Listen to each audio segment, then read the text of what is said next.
It all started with Professor X and the First Class, mutants fighting for peace in a world that feared them. Wolverine, fierce, unstoppable, and the face of the franchise. Alongside our favorite Canuck was the weather goddess Storm, grace, power, and one of the team's strongest leaders. Gambit, cards, charm, and always walking the line. Apocalypse, the ancient threat who believes only the strong deserve to survive. And Deadpool, he breaks the fourth wall, mocks the script, and still manages to steal the spotlight. This is X-Men Character Keys. We'll break down their highest sales, current fair market values, and what the CGC census says about these books right now. Welcome to Creator Spotlight, the X-Men.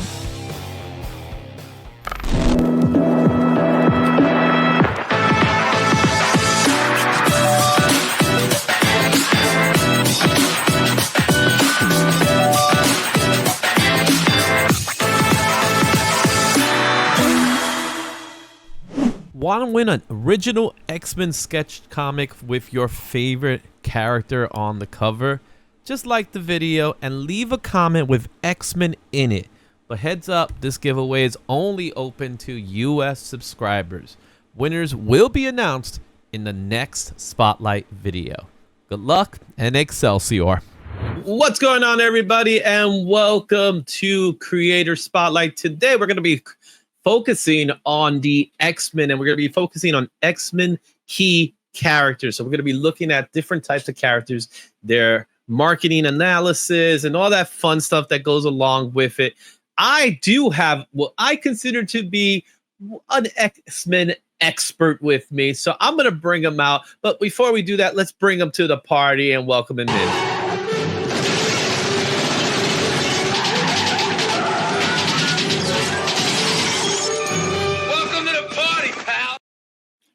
It is John, Comics with Kids. What's going on, John? Hey, man. Thanks for having me. Of course, you call out, you send up the X-Men signal. I got to show up. I was looking for an X-Men clip, like welcome from X-Men. I ended up finding one, but it was too long, and it was from Days of Future Past where Wolverine comes back. But spoiler alert, Wolverine comes back, and everything's back to normal. And he says, "No, Charles, it's me. Do you remember 1973? And Charles was like, welcome back. That was the scene. I was like, you know what? That might get me hit. So I'll just stick to the one I use normally, though. Yeah. But John, how you doing, my man? I'm doing great. I'm excited and hyped to go through some of the best X-Men comics, period. Yeah, definitely. A few months ago, I did a spotlight on Chris Claremont. So we're not going to cover everything he's done, but come on, let's be honest. Who's known for X-Men more than Chris Claremont? So we are going to definitely talk about some of his books. Oh, yeah. In fact, most of them are his books anyway. However, we are going to look at some of the other keys. One of the things I did notice is that out of all the mutants we have so many mutants in this world, it kind of ends in the 90s. Like, there's some out there that are fine, but there's not iconic X-Men characters. So yeah, you know what I mean? So there's some few minor characters, I'm thinking of Teenage Warhead or the one that ended up being Magneto afterwards, Zorn, or even the Stepford Cuckoos. I think there are definitely like characters that came along in iconic runs like you mentioned, Morrison or Whedon and things like that. But I do feel like it's been harder for them to have the longevity that the characters that Stan Lee came up with. Yeah.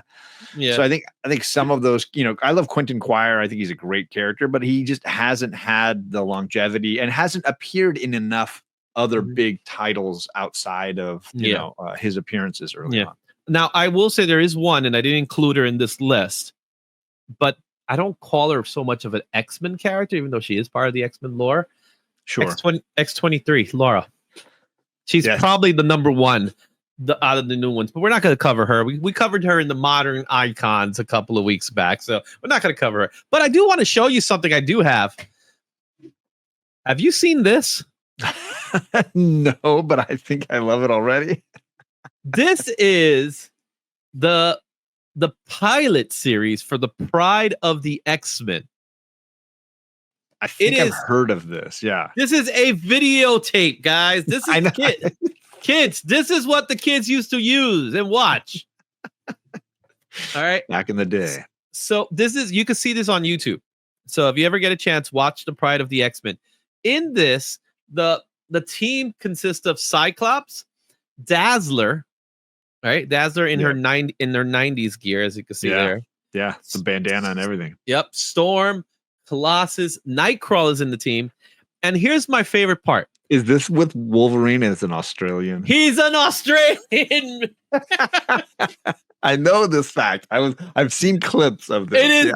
It is, but the animation is top notch. It's actually really good anime. Dare I say it's better than the animation than the original X-Men animated series. Because the original X-Men the original X-Men animated series, the animation, I'm gonna be very honest, is fine for its time. I don't think it's great.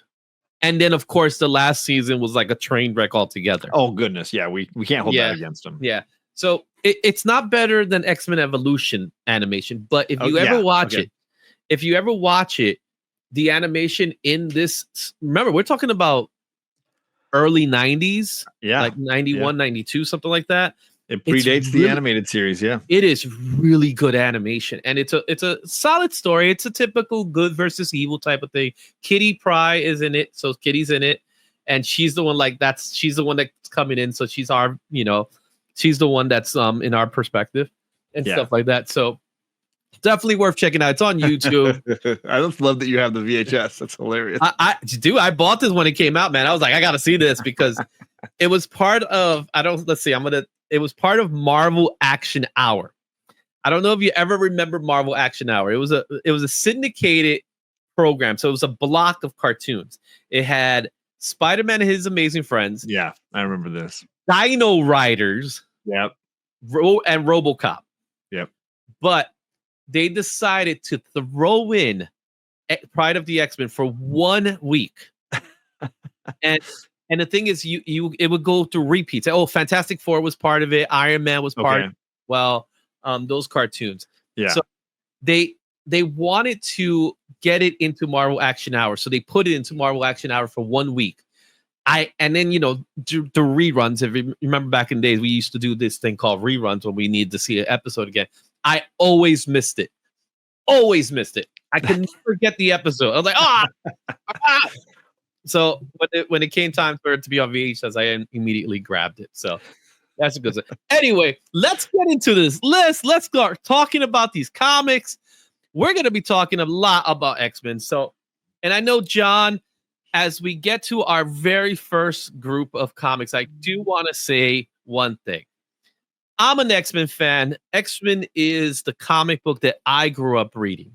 I love Spider-Man, and I've always been a Spider-Man fan, but it was the X-Men to me that was the comic book that I had to pick up.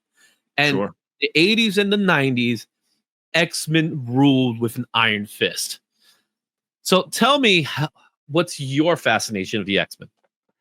I mean, as a kid, I loved the violence. I mean, Wolverine versus Sabretooth cutting each other up, like, all the Marauders massacre stuff. I was way into that. But then, of course, I thought the characters were three-dimensional, really vibrant. I think they really had a lot of they gave a lot of ownership to the female characters. They were not just beautiful, but they had agency. They were running these teams and had their own plot lines that weren't just centered around being eye candy or something. That felt like it felt authentic in that way. And then, of course, the whole prejudice concept as a background, where these are not the gods like Superman looked up at the sky, or the one swinging in to save you like Batman. This feels like a group that people throw rocks at when they show up to help.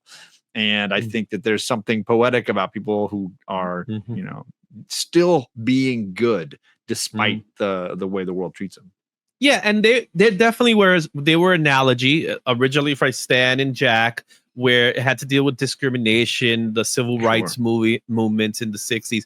But then when Chris Claremont took over, they still became that. And I think they became that even more so with the inclusion of the all new X-Men team, where it was more about, different types of prejudice. So I think for minority groups, for LGBTQI groups, anybody that's considered outside of the norm, right? 100%. In some way or another, people related to it when it came to the X-Men because they were fear and hated, but then they did everything possible.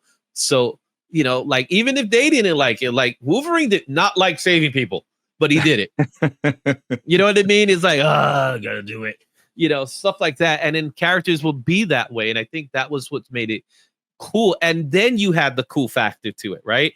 They were the cool kids in comic books. They were just come on, who didn't love Remy LeBeau? Right. and who didn't want to play like softball at the mansion with all of them? There was a lot of that kind of like they were hanging out, playing basketball, shooting the breeze. And it felt like, or in the early Claremont days, they were watching Magnum PI on the couch. And you're like, I watch Magnum PI. It's the whole thing. Yeah. So, okay. So you guys are seeing the ticker in the bottom. Here's what we're going to do. If you leave a comment and make sure you put the hashtag X-Men, you're going to get a chance to win an X-Men sketch comic done by yours truly. I do have an X-Men comic and I'm ready for it. So you get to pick the character of your choice and then you're going to get a sketch comic. So it's only going to last for a week. I'll actually make it last for 2 weeks until the next spotlight. And the next spotlight show will reveal who the winner is. And then we'll do the next one. So I haven't done a giveaway in a while. So this is your chance to win an X-Men sketch comic. I know you're an owner of two of mine, or is it three? Yes, sir. Well, I got two X-Men ones. I was gonna say then I got a Department of Truth. Yeah, that's what I always remember. So you happen to have two of them. So make sure you leave your comment. Make sure you put the word X-Men on it as well. Hashtag X-Men. Do it without the slash because I don't know why YouTube doesn't like the slash. It's weird. Anyway, so let's get into this list. And we're going to start things off with some honorable mentions. We're going to look at 4 characters really briefly. The first one being Polaris Lardane. What's so important about her? I mean, obviously, it was a wonderful way to humanize Magneto as we went forward and understood her relationship with Magneto. It was also a way to liven up the team a little bit. They were getting a little stale at this point. So her and a character we're going to mention later, I think, were a way of injecting some, vitality and originality back into the story. Yeah. Well, she's very important to the X-Men, early X-Men, right? Because she was part of X-Men 49, which is really her first appearance. But the cover that everybody talks about is X-Men 50. Yes, X-Men sir. 50, Steranko, also noted for being the start of the X-Men logo that everybody knows and love. It's a great cover. That's where she made her first appearance. And like you said, she was a character that she's one of those characters that sometimes she is, sometimes she isn't. As of today, is she Magneto's daughter? She is as of current, yes. But Scarlet Witch is not. So, you take what you get. They can't make their mind up. Anyway, Moving to the next one, talking about sons, we have the son of Professor X in the form of Legion. His first appearance was New Mutants 24, if I'm not mistaken. Yes, which sir. is a phenomenal cover and art by Bill Sienkiewicz. I have some history with Legion myself, but before I talk a little bit about Legion, talk to me a little bit about Legion from what you know. I mean, I've always been interested in the character. Besides having one of the craziest hairdos in comics, so punk rock, right? So hilarious, so much gel in that hair. But I love the TV series. I know the TV series was not as popular with people as it maybe could have been. I thought it was hilarious and wild. I think it did 2 seasons. I think it was actually 3 in the end, but it was so entertaining. It was so over the top and so bizarre and not in any way X-Men. It was definitely like the psychological repercussions of having an ability like this and the way it impacts you. I thought it was really well done. Great cast, lots of fun cameos. I loved it. So here's my history when it comes to Legion. So Legion was a big part of the Age of Apocalypse storyline. A lot of people don't know that. Yeah. He's the reason for Age of Apocalypse. So there was a storyline before Age of Apocalypse that was called Legion Quest, and Legion was on a mission to kill Magneto. So he his mutant ability is it's Omega level, and he quite frankly could be the most powerful mutant in the world, Right. because he's also schizophrenic and he has multiple personalities. But what makes him even more special is that each personality comes with its own unique powers. So that part becomes a thing. So he goes back into time. His mission was to kill Magneto, and he accidentally kills Professor X. Yep. And it's a very Greek tragedy moment for him. Yeah. And then that becomes Age of Apocalypse. But how it relates to me, when that story came out, I was on a mission, I tell you, John. I was on a mission to get that first appearance. Ooh. And I ended up going, I was a late teenager. And I ended up going to, I'm in New York. For those of you who don't know, obviously NYC, right? I was in New York, but I was visiting my family over in Ohio. And there's this flea market that they go to. And I said, you know what? I want to go see if I can find this book. And I was on a mission to find New Mutants 25. And I find it. I find that. I find that it was a 3-issue arc. It's a great cover, by the way. Yeah. It's a 3-issue arc. I picked it up. I was so happy. I got them for like $5 each at the time. So I was like, score. And, of course, it's a book that today it still doesn't have that value. But Legion has been getting a little bit of traction lately because he's part of some modern day storylines that are going on today with Legion. But Legion is one of those characters. Like you said, he made it to an honorable mention, but man, I would have put him as a regular character. I think he has so much potential, just like the TV series.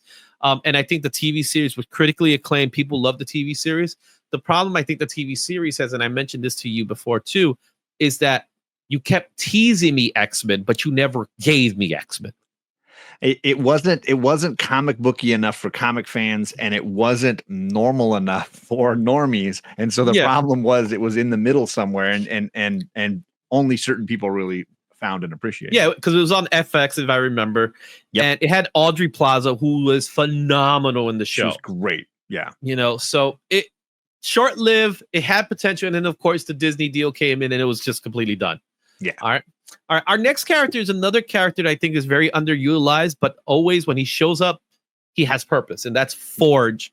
He made his first appearance in Uncanny X-Men 184, which I think is still kind of a dollar bin book, if I'm not mistaken. It is, but because I think he's not prominently on the cover, and he doesn't really show up in a significant way until later. Ultimately, he's showing up early here to create the weapon that ends up stealing Storm's powers, and then it's once she's lost her powers and she's living in his crazy apartment in Texas somewhere.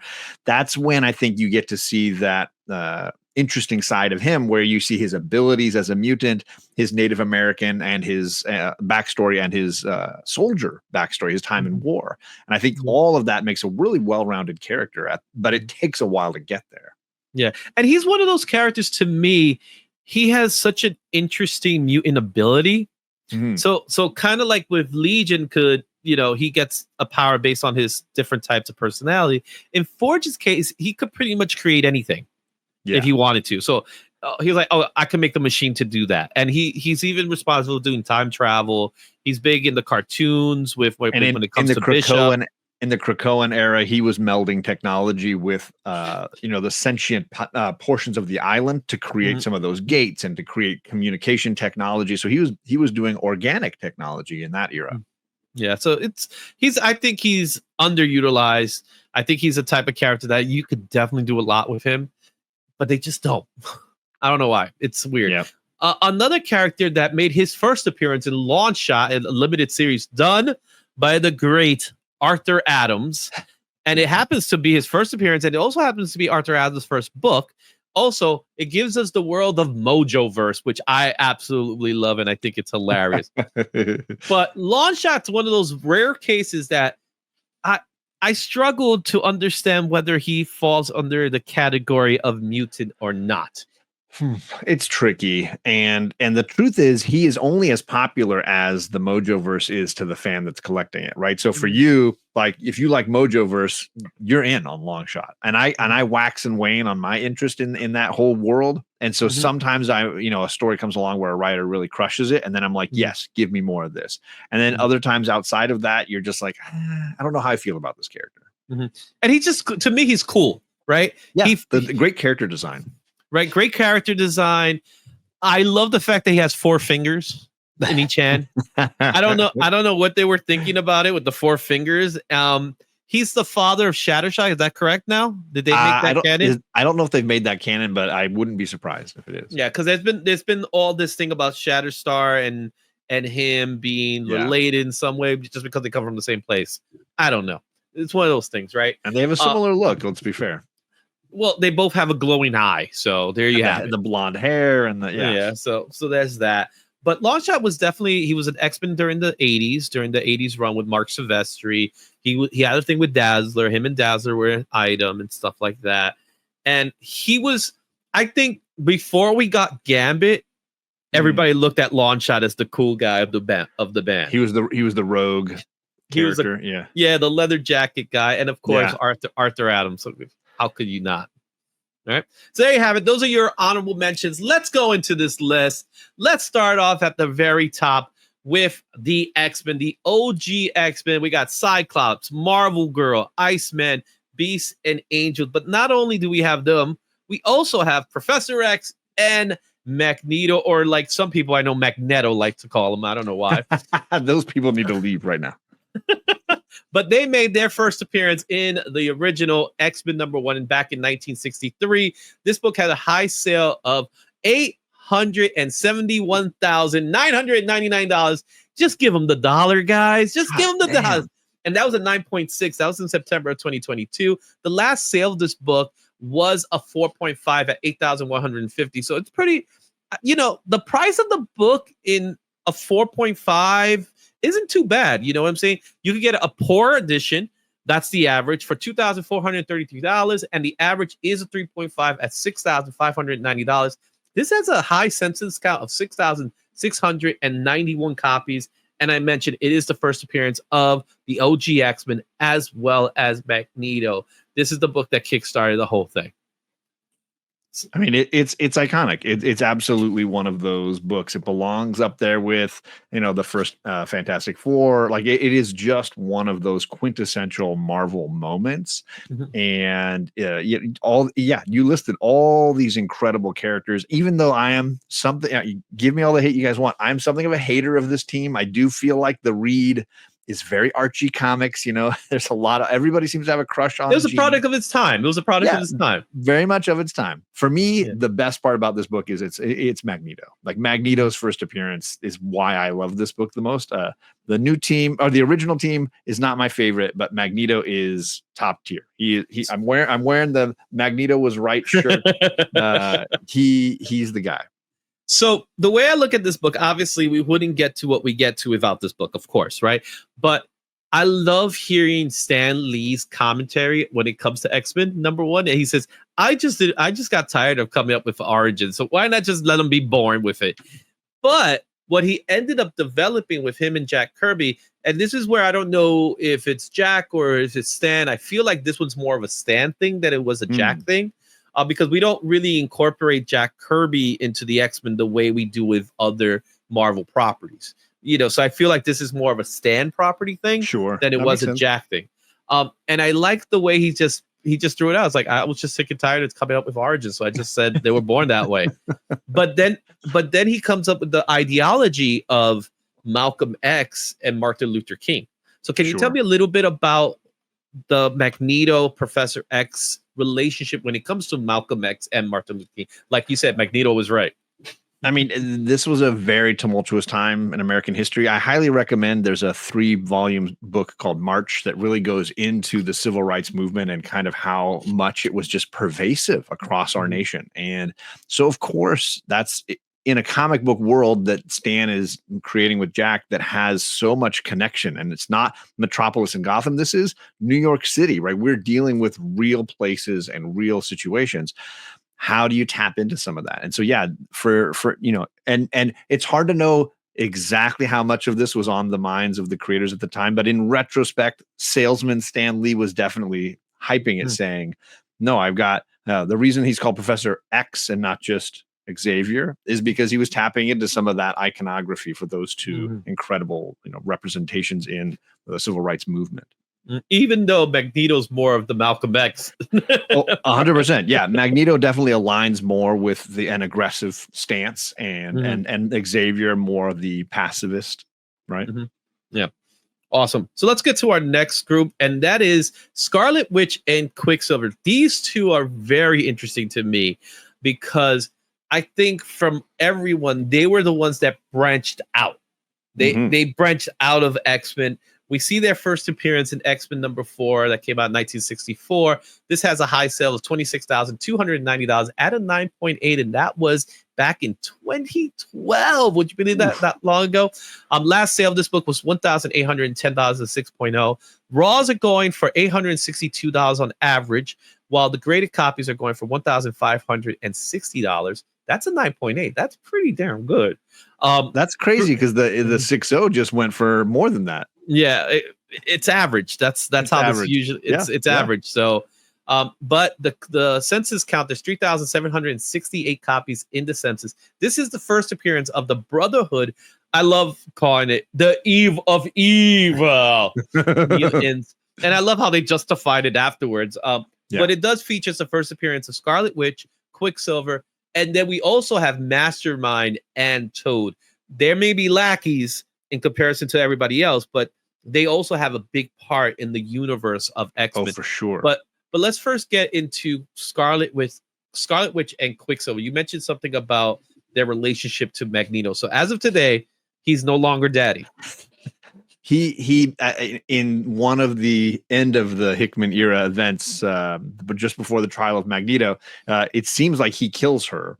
And there's a whole drama there, but they had just reconciled, and he basically said, even if you're not actually my daughter, I consider you my daughter. It was I guess at this moment in time, she is an adopted daughter in this regard. He regards her this way. The bigger question is she a mutant or not? Because I feel like they flip flop on that for her all the time and can't seem to make up their mind on that. She seems to be so much more of an Avenger these days than an X character.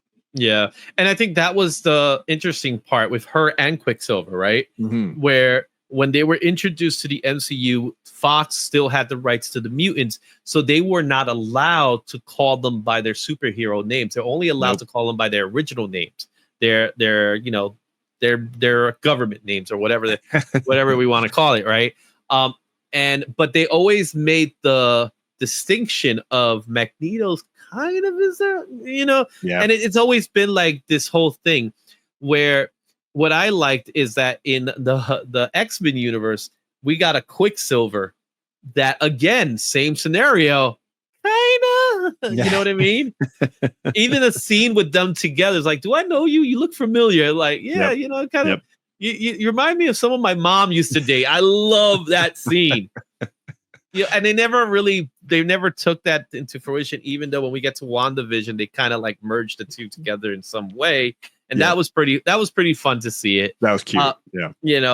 I have a special place for Toad. I think Toad is hilarious. And you know what happens to a toad when it gets struck by lightning. Oh, come on. We were having a great conversation, and you got to bring up one of the worst lines in X-Men movie history. You got to throw it in there. I still don't get it though. I don't get that. Mastermind is a great character that I know that Claremont used a bunch as well, and I think that obviously from the character of Wanda is the big one here, but for me it's the Brotherhood, right? I love this idea of the evil team to match the good team. So I think this is a big pivotal moment. Yeah, absolutely. All right, let's move on to our next book here. But it's the first appearance of Havok, Alex Summers, who is the brother, an actual brother, and still the brother of Scott Summers, Cyclops. He made his first appearance in X-Men 58. This is a great Neil Adams cover, 1969 from Marvel Comics. High sale of this book is $9,100 and 9.8. That was in 2020. Last sale of this book, surprisingly, $59. It's pretty affordable at a very good $67 is the average for the Raws. $400 is the average for 8.5s. 2,251 copies in the census. Let's talk about Havok, because Havok has the distinction of being one of the characters with that in the first comic book I ever bought and collected. Havok's in the comic book. But let's talk about him. He's the better Summers brother. I'm just gonna say it, gang. Like I'm just gonna say it. He's got more drama. He's got more trauma as well. But I loved him as the leader of X Force Factor. I mean, he was great over there. I love this cover. I mean, holy, but how is this not homaged more? Like it's just fantastic. Great use of color. So yeah, I'm way into this character. I can't believe I don't have a copy of this book yet. I haven't, and especially looking at how affordable it is. I need to get one of these. Yeah, he's one of those guys that. So the first comic book I picked up was a Marvel Tales comic, which is a reprint of a Marvel team up featuring Spider-Man and Thor, and they were facing the Living Monolith. But Havok was at the end of the series, because it was written by Chris Claremont. It was drawn by John Byrne, and I never went back to read it, so it's been a long time since I read it. But I keep thinking to myself, this is a Spider-Man and Thor book, but Havok's inside the story, and he was somehow comatose. How the hell this happened? You know what I mean? But I always do you have a preference? Oh, sorry. Yeah. Well, I was gonna say is that I think this is one of the best costumes in comics. That was my question. Do you prefer this one? Because I am of the 90s flight jacket Havok costume. I really love that flight jacket look. I don't hate either one. I love the rings, man. I am a huge fan of the rings, man. And I want to see it in some kind of live action format. And not the short rings, not the ones that they did later. I want the big ass rings, right? It gives Cerebro vibes, right? It does. And it's like, why is he wearing this headpiece where the powers is coming from his chest? We don't know. We don't ask these questions. Izzy, come on. We don't ask these questions. So Neil Adams, who was a big part of this series at this time, he was responsible for Havok, and I just always thought his costume was cool, but I never understood its purpose in that way. You know what I mean? It doesn't have to have a purpose. So it's like, maybe just draw rings, put a little gem in it. But how many characters have like several great character designs and then because usually you get like one version. You look at all the different Rogue costumes and clearly there's a best one, right? There's clearly that 90s one is the Rogue costume. But you look at this character, I feel like there's several iterations that work. Yeah. And then you got the white rings that usually that's not really the costume. That's actually his energy flow. Right. Because the costume at the end of the day, it's really the headpiece. Everything else is just a black costume. It's a black leotard. He's walking around in a black leotard, guys. You're shaming him now. Well, he is walking around black leotard. I could find him in like an Alvin Alley concert or something like that. You know what I'm saying? Just see him doing some ballerina stuff. You know what I mean? Because that's what he's dressed up as. You know. Anyway. Yeah. I'm not shaming him in any way. I'm just saying. Let's move on to our next book here. And we're going to talk about, of course, the most famous X-Men of them all, Wolverine, otherwise known as James Housley, or we like to call him Logan. He made his first appearance. Full first appearance. There it is. Don't get in trouble. On Incredible Hulk 181 that came out in 1974. This book has a high sale at $138,000 at a 9.8. And that was in 2022. The last sale of this book, recorded sale, this book sells all the time. So these figures are just for as of today. $1,661 at a 2.5. Raws on average sell for $2,827 for a fine. 7.5 is the average for the graded at $3,704. This book is nearly less than $100 away from being 20,000 slabs CGC count alone. That's a lot of slabs. That's crazy. Yeah, and it's hard to. I feel like it's hard to know some of that stuff because if I crack it, press it, clean it, and resubmit it, is now there's 2 slabs of that book. Like it's like that's how many times it has been. Through the process, right? So there's 19,000 copies of this book that have been encapsulated, and it's pretty crazy. But yeah, it is prolific. This book is everywhere, but of course, it demands what it demands because this is an iconic character. He is a top flight Marvel character. Well, dare I say he's next to Spider-Man, Wolverine's number 2. Right. I mean, I would argue the same. Yeah, for sure. Yeah, so that's the way I look at it. He's bigger than Iron Man. He's bigger than Captain America. Cap is tough because Cap obviously has Golden Age history that goes back a long way. So historically, I think it's hard to argue against that. But if you look at sales figures, sales figures, sure. Yeah, who can afford a Golden Age first appearance of Captain America? That is true. But even the Silver Age appearance of Captain America, Avengers 4, baby. This one's more expensive than Avengers 4. But I would say that that's a product of it not being a first appearance for Cap, right? It's definitely a reappearance, and I think in that regard is not as viewed as important. Mm-hmm. But Wolverine's Wolverine, man. He is the most popular X-Men, and there's good reasons for it, man. Because he is one of those characters when you see him, he's just cool. You know what I mean? Cool. He's a badass. The way Chris Claremont and John Byrne has a lot to deal with why Wolverine's as popular as he is, because when you have their run, especially when dealing with the Hellfire Club, when dealing with the Morlocks, the Marauders, those stories with Wolverine just saying, "Yo, now it's my turn." Yep. He became a bigger thing in the 80s. Than in the 70s. He made his debut in 74, but it wasn't until much later in the 80s that he really became front and center. 100%. Yeah, absolutely. And again, for me, the young kid collector, he brought the violence. His issues were bloody, they were intense, and as a boy, I was like, yeah, let's get more of this action. Wolverine number 1, the limited series, is another big point. And again, he's such a layered character. And I think that's what's so great. And then what was really good about it was the mystery behind it, which I think we lost a lot of it. I think Weapon X storyline still kept that mystery alive. Yeah. But when we started going into Origin and we started learning more about him, I think that kind of watered him down and diluted him because there was mystery behind him. Sure. And I feel the same way about the Joker. Yeah. I feel it ruins the Joker the more we get the Killing Joke we know kind of stories. I don't want to know it. I don't need it. Mm-hmm. I agree.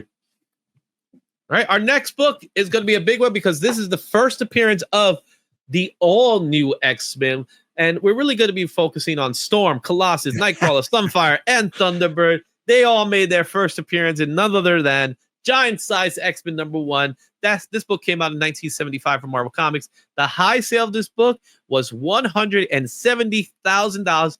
At a 9.9, and that happened a year ago in June of 2024. The last sale of this book is $1,559 at a 5.0. Raws are going for $1,326. Very good.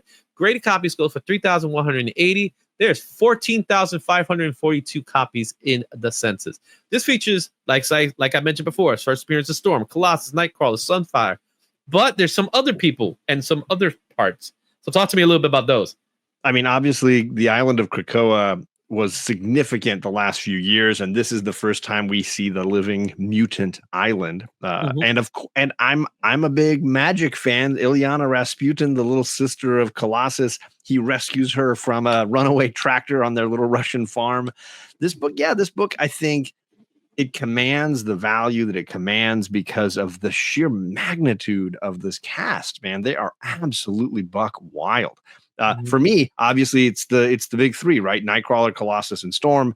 Those are iconic X characters, and among my top 10 with those three. And in fact, Nightcrawler and Storm are top 5 for me. They are just absolutely great characters. Well, let's not forget, this is where we get the real Wolverine look. The look that we now know and love comes from here because it was an accident. They didn't really know the mask.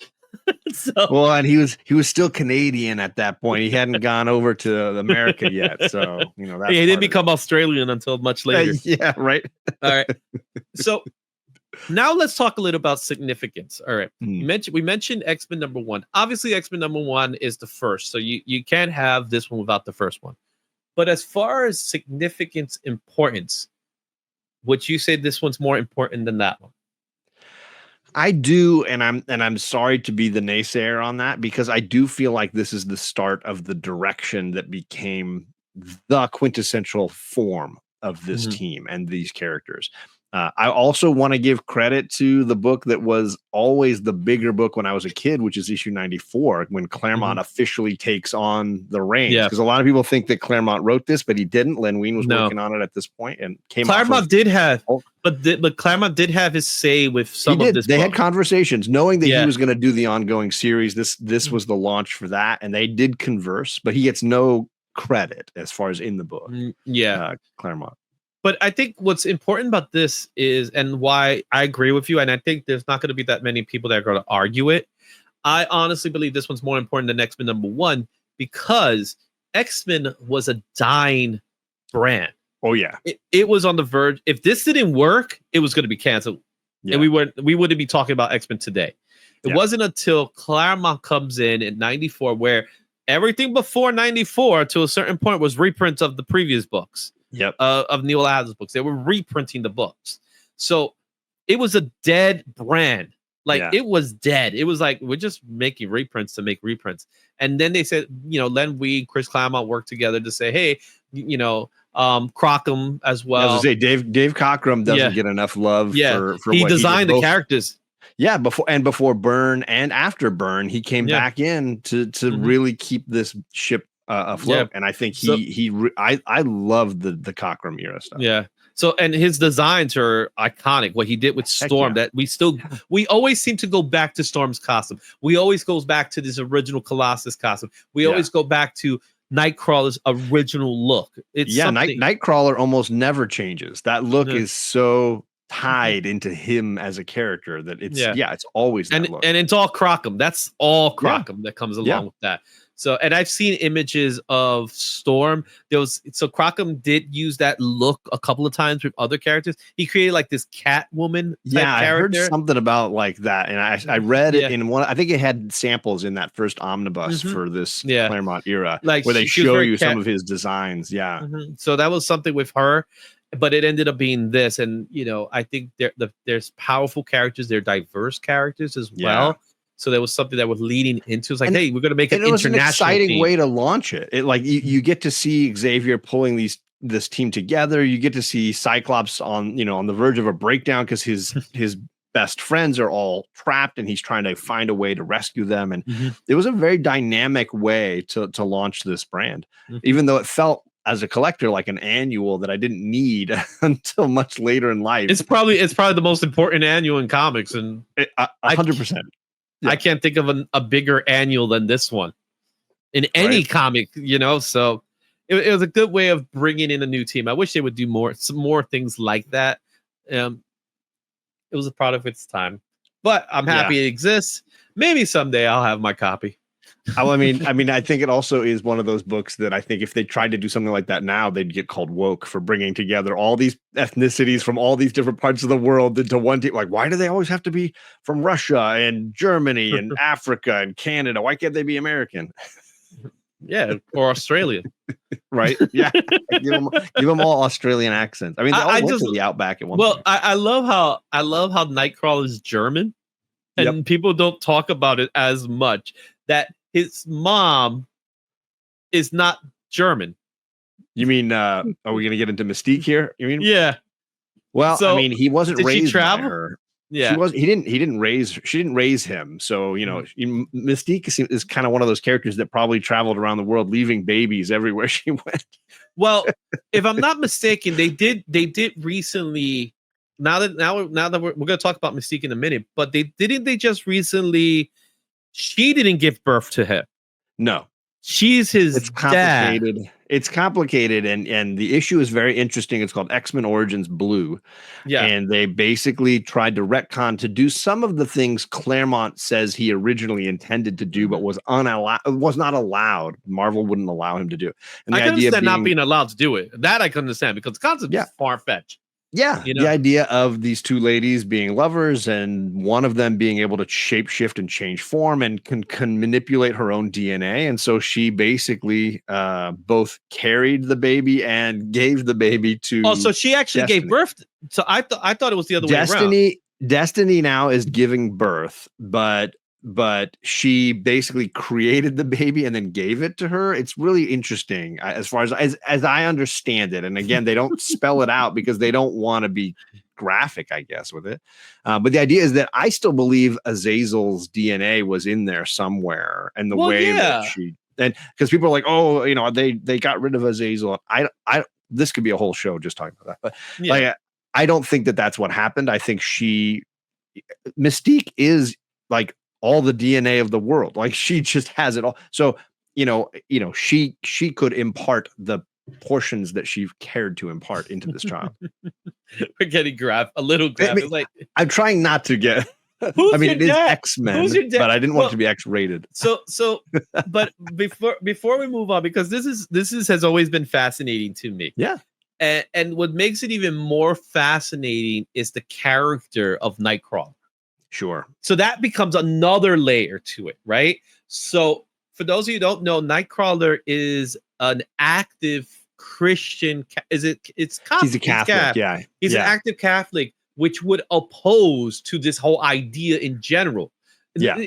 If in a conservative landscape, right? Sure. So that's what makes it even more interesting. Like you throw that part into it, like what is he supposed to say to that? You know what I mean? Well, and obviously at the time that Claremont was writing him and sort of launching this, it was a far more conservative time for Catholics versus now. Obviously, with the last Pope, I think maybe he would have gotten along with Nightcrawler a lot better. It's all sorts of like, what? Why? But I always feel like they have balanced his character well, and several of the runs that Cy Spurrier did during the Hickman era gave him a wonderful perspective on his faith and how it was impacted by Krakoa. Yeah. All right. Sorry, we were like 20 minutes just on this one. Well, this is one that deserves that one. I'll admit, I'm okay with it. Really does. It really does. There's certain books that we're gonna probably speed through, and there's gonna be certain books that we're going to talk about because you got to talk about it, especially with the amount of characters that we have here. Let's get to our next one, and we're going to talk a little bit about Phoenix. Now, this is one of those rare occasions. We're going to do this again, but this is a rare occasion that this is not really a first appearance, but it technically is a first appearance of the new form, which Jean Grey holds, and that's X-Men 101 that came out just 2 months before I was born in 1976. This has a high sale of $13,249 in a 9.8. That was in May of 2021. Last sale of this book was $225, which is awesome at a very good. $292 is what the fine goes for. $451 is at 8.5. There's currently 9,048 copies in the CGC census. This is a book that I will own one day. I mean, this is my favorite comic cover, I would argue. I mean, it's just absolutely a magnificent piece. And to your point, not necessarily a first appearance of a character, but the first appearance of the Phoenix Force, this energy that is constantly being utilized across Marvel in different ways. So more of a first appearance, perhaps, than the other one that we're going to do a little later. Yeah. And this one is so important because there's a lot of story behind this. This was the start of really what's going to be like a 3-year arc. And something that you tell somebody you're going to do a 3-year arc today. We're like, you crazy? We're not doing that. Right. We could barely do 6 issues. But the story, the story of Chris Claremont and John Byrne, when it comes to the Phoenix story, is that they wanted to build this up to something. So they started off as just the Phoenix story. We start building up to this character, what this character will eventually become, and then we're gonna build it around a love story. And I think that's the part that the movie industry just never got. They never understood that this needs to be built upon. I think Bryan Singer kind of understood the task at hand to a certain point because we were starting to see that. But then when they came in and Kindenberg, who was responsible for both X-Men 3 and X-Men Phoenix, you know what? We didn't do it right the first time, so let's just do the story the same way the second time. Which so frustrating. It was like, dude, you if you say you get it, then get it. Don't tell me you get it and you don't get it, because the part of the story of the Phoenix Saga in general has everything to do with her and Scott. It is centered around a love story with her losing it and eventually giving up her own life for it, you know, to save the world. So let's talk a little bit more. You share to me your love for the Phoenix Saga.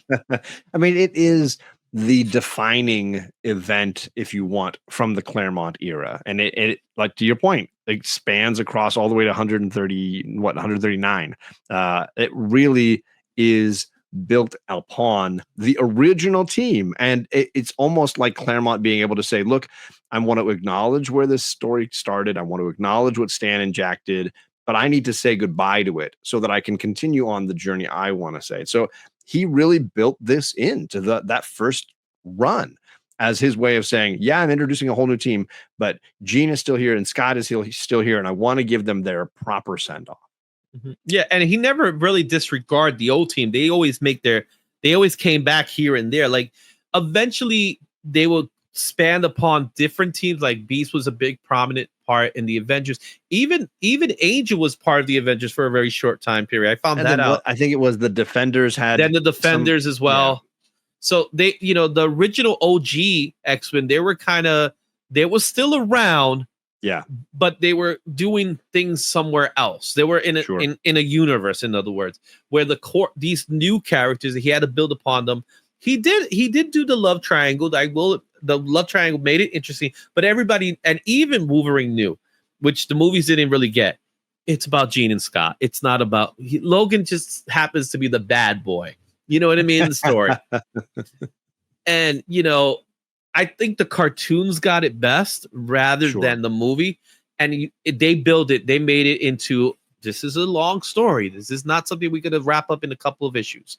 So I personally love it. I named my daughter Phoenix. That's why I said I have to have this book one day. I'm going to own it one day. I just want to have a good copy. That's what I want. A copy. I want a presentable copy. I got a facsimile there. That's a facsimile. Which I'm happy to have it. And, you know, like I said, we could talk. This is another one that you could talk about all day. So, but we don't have time for that. We got time for our next character, which is Sabretooth. Victor Creed himself, who made his first appearance in a Chris Claremont written Iron Fist number 14, 1977. This book has a high sale of $6,000 and a 9.8, and that was in 2021.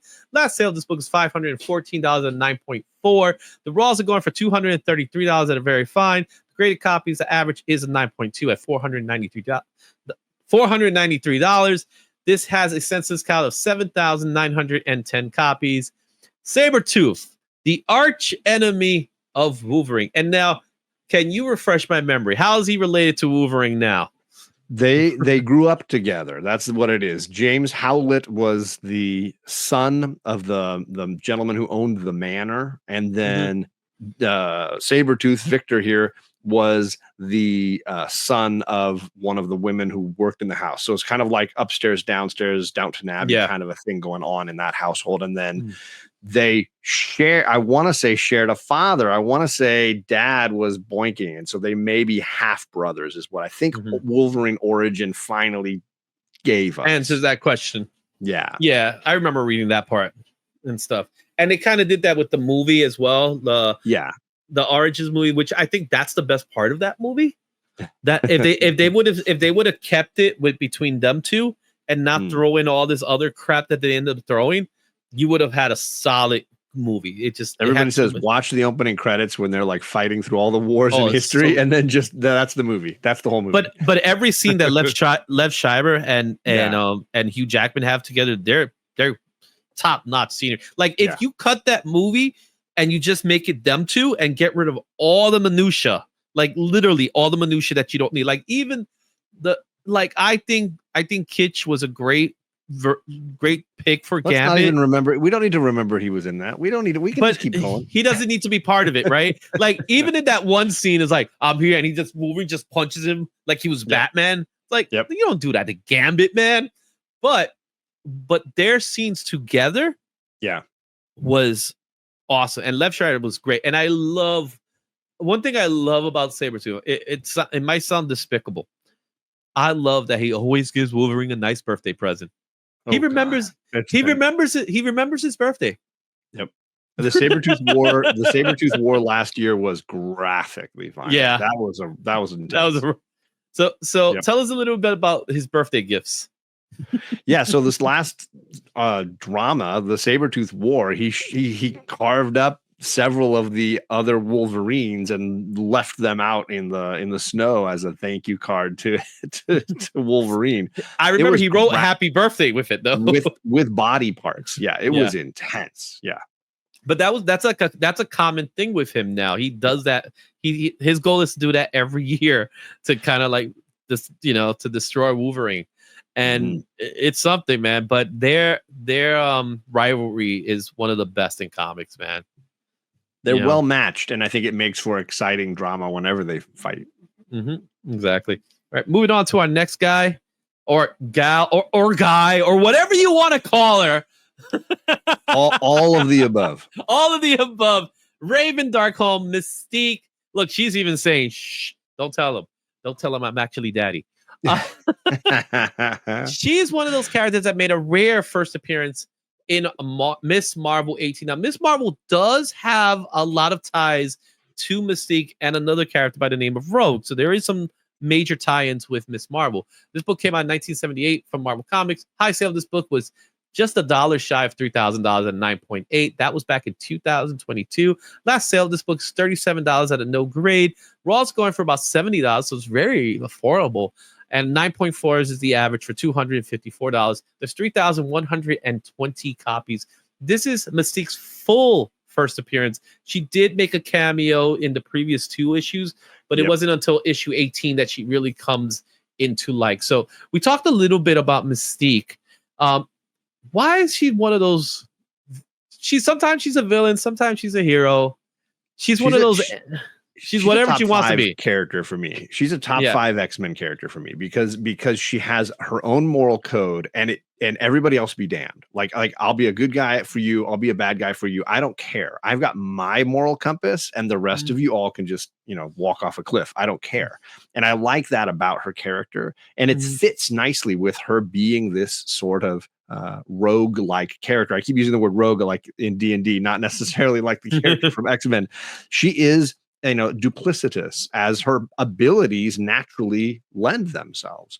I love these early appearances. This is another Claremont series. If you guys haven't read the original Ms. Marvel run, he wrote almost the entirety of it and had so much planned for Rogue and Mystique that before the series got canned and had to then sort of lump them into an Avengers annual and all these other things as a result. But I love these early appearances in this story. They work well. And ultimately, she is as much X-Men, whether you want to give that credit to J-Law, she is as much X-Men, I think, as any of the heroes. Yeah. Now, you mentioned J-Law and Jennifer Lawrence, I'm sure you're referring to. Yeah. Rebecca Rebecca Romaine, I'll give her credit too. I give her due. Rebecca Romaine that's the one. That's my Mystique.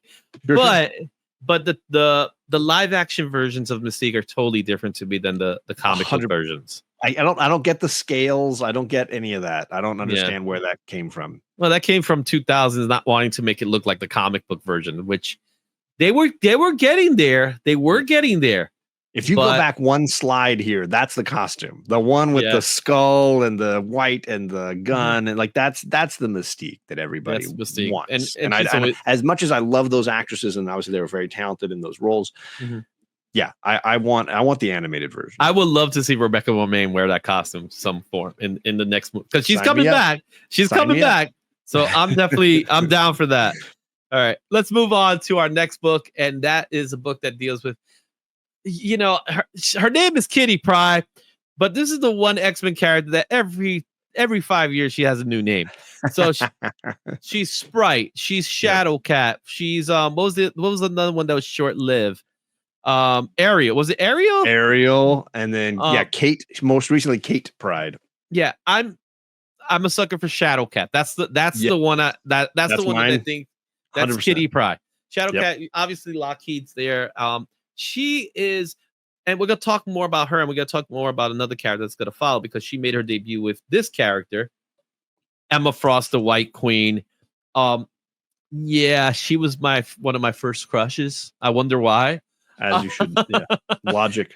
Right? And they made their first appearance in Uncanny X-Men 129 that came out in 1980. High sale of this book, $6,600, 9.8, and that was 2021. Last sale of this book's $240 and 9.2. The Raws are going for $144 at a very fine.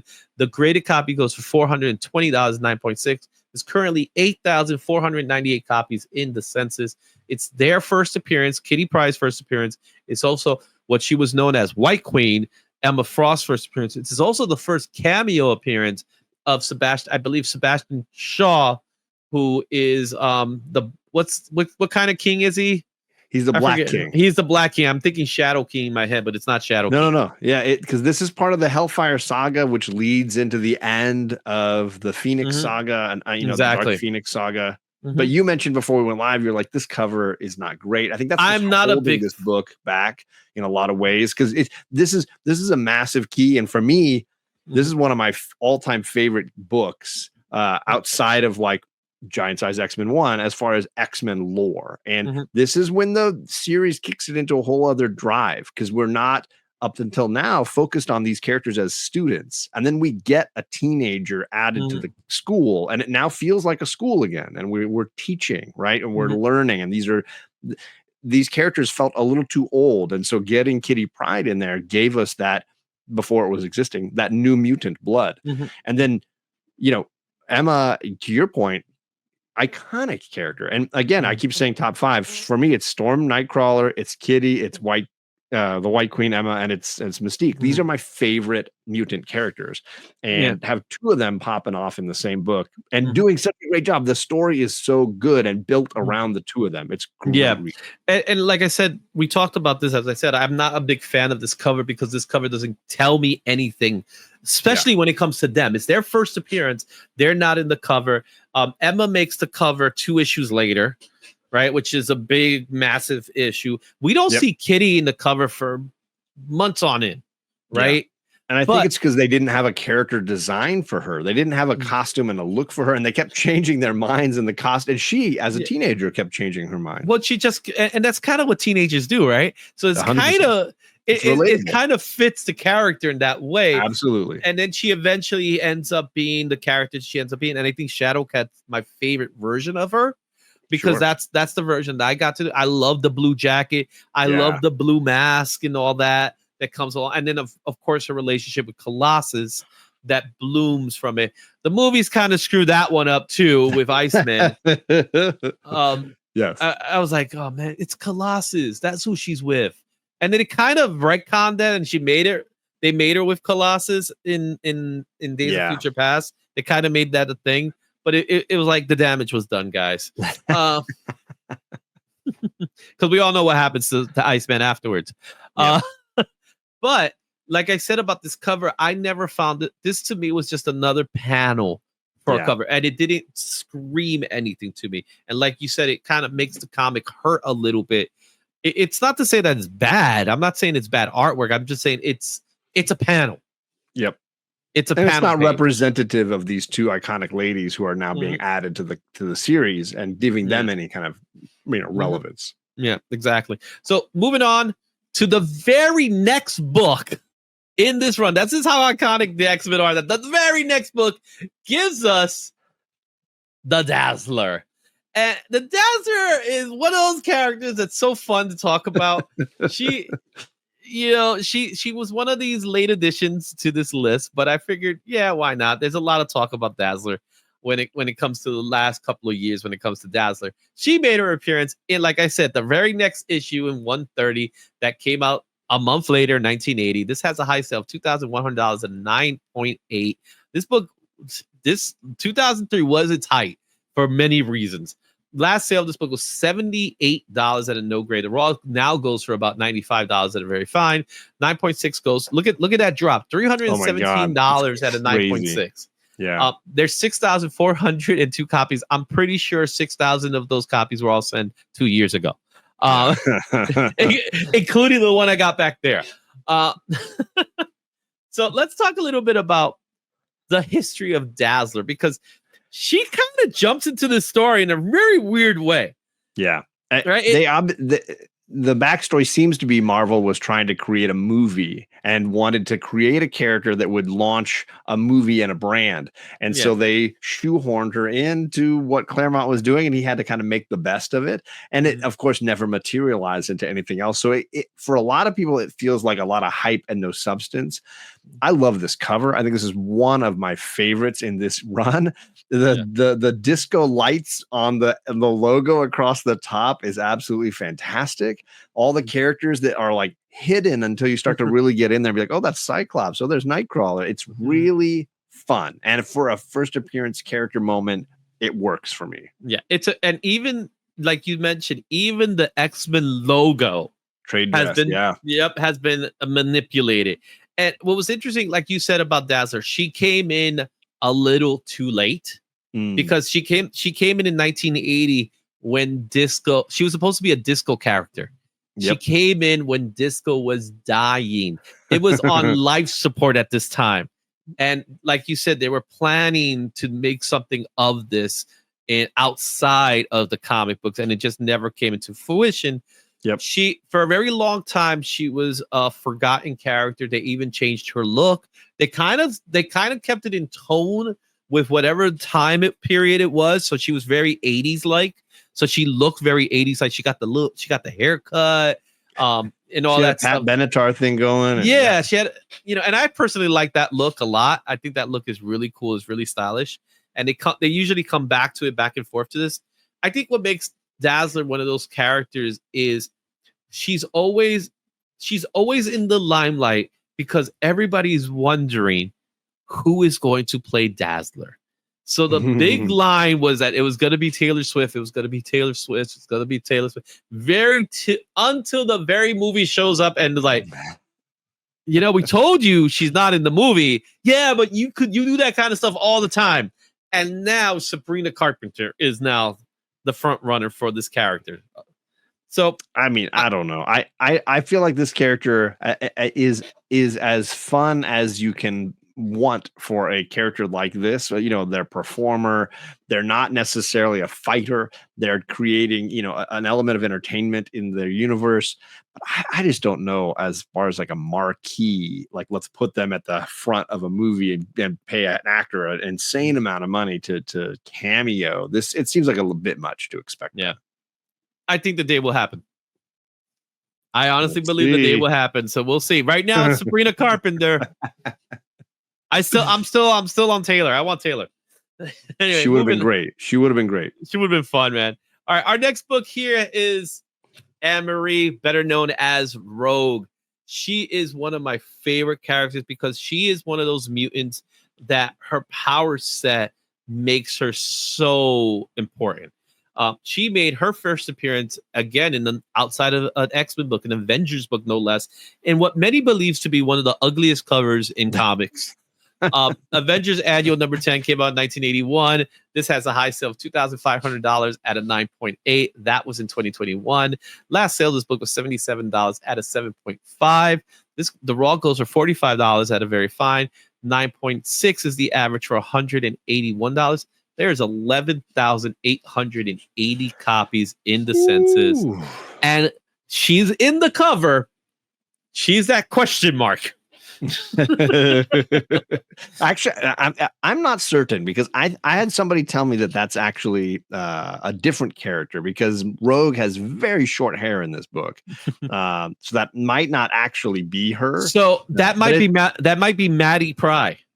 It could be Maddie Pryde. So another character that we're not going to talk about at all in this list. We'll probably get to her when we talk about Sinister. Madeline Pryde is a character that has a lot of history with Cyclops, but she also debuted in this book, but it's not the same character. It was Chris Claremont just didn't come up. He couldn't come up with another name. So he just repeated the name. Fair. It's fair. That's a fact. That's a fact. He actually 100%. He just couldn't come up with another name, so he just repeated the name. So she was like a prototype name or something like that. So you could be right in saying that. I'm gonna go with that's her. Okay. That's because I have the book. That's why. A character like Kitty Pryde, who's gone through several visual iterations and I think never found her iconic look until much later in the series. And now that flight jacket and that long hair is Rogue, and I can't imagine her any other way. Yeah, she had like this turtleneck look, like this massive turtleneck look. Yep. A lot of green and white, and they kind of went back to it. Even in the animated series, they went back to it. But the bomber jacket is the look. Yes, it's the bomber jacket, which was so 90s at the time. Everybody had a bomber jacket in the 90s. But it was the look. But I think what was more important is the character and the depth of the character. Is that she has this amazing power, but with it, she also has a Midas touch to it, where if she touches somebody, she gains their power and their memories. And in some cases, especially with humans, she could actually kill them. So she's extremely powerful. I know recently they decided that she has control of that. I don't like that idea personally because it kind of defeats that purpose. It's come and gone. Like her ability, the amount of power or control she has over it has come and gone. But I do agree. I like her having that disadvantage. It does humanize a character that is incredibly powerful. You know, she absorbed completely Captain Marvel's abilities and became basically Superman. You know, Supergirl. Mm-hmm. Yeah. So. Really fun character. She's a great character. I personally think she's one of the top female X-Men characters. Storm. You think of Storm, you think of Jean Grey, you think of Rogue. Those are your top 3 female X-Men characters. She falls under that list. All right. Our next book. Yeah. Our next book is a group book, and it's the New Mutants. We're gonna be focusing on Cannonball, Danny Moonstar, Sunspot, and Wolfsbane. They made their first appearance in a graphic novel, Marvel graphic novel number 4, The New Mutants. This came out in 1982 from Marvel Comics. High sale of this book is $1,250 at 9.8. This was in 2021. Last sale of this book was $35 at a no grade. The raw goes for about $48 at a fine, $560 at 9.8. There's 1,872 copies in the census. This is a bit of an oversized book. It's not a size of a treasure. It's not as big as a treasury, but it is more like a magazine style book. And this introduces us to the New Mutants. Chris Claremont, Bob McLeod, they came up with the concept. And I love the New Mutants after the fact. When they when they first appeared, I wasn't too crazy about them. Sure. I ended up liking them more when we got the Sienkiewicz style, where it became more of a horror element to it, which made it even Demon Bear storyline, for example. Yes. Legion, where you let Bill Sienkiewicz just toy around. And I think that was what Chris ended up letting Bill do. It's like, yo, have fun. Do the craziest things you want to do. So tell me a little bit about the New Mutants. I will say, first thing I want to warn people is that obviously this graphic novel is a square bound, oversized, and can suffer from a lot of damage on the black on the edging here. Also, a lot of unscrupulous sellers will not tell you if it's a second, third, fourth, fifth print. You have to actually open it and check inside to know what printing it is. And the values differ significantly from printing to printing in the graphic novel era. So just things to be watching for. Make sure you know for certain which graphic novel you're getting, which volume, because I think it matters, and you want to get what you're buying. I'm a big Danny Moonstar fan. In fact, we just finished our Omni X-Men series. We read the volume 1 of New Mutants, so we got through all of that era, that whole Demon Bear, Bill Sienkiewicz's run. I will say, as much as I love Bill Sienkiewicz, it was far more uneven than I remembered it being. The Demon Bear storyline is a masterpiece. Absolutely incredible. The Legion story was highs and lows, a little inconsistent, but I loved seeing the shakeup of style. The McLeod over to the Sienkiewicz. I could see why this was such a tumultuous book for fans at the time, because it really set apart what they were doing over on X-Men. It was like very dramatically different. This is designed for a younger, maybe more indie fan reader versus the traditional comic reader reading X-Men. Yeah. And honestly, like the way I always looked at New Mutants back then was, this is just the secondary X-Men. I want the X-Men. For sure. You know what I mean? It allowed them to still show it as a school and have young people there and try to hook some new fans. But yeah, it was it was the first time they had spun off the X-Men into a new title and given something different to go side by side with the Uncanny Book. Yeah, and then Magneto was part of it as well. He kind of was later became the team leader, and So there's a lot of stuff. Cannonball he was a fun character. I always liked Cannonball. Yeah, and then you mentioned Magic. We're not talking about Magic here, but she became part of the team, a big part of the team, in fact.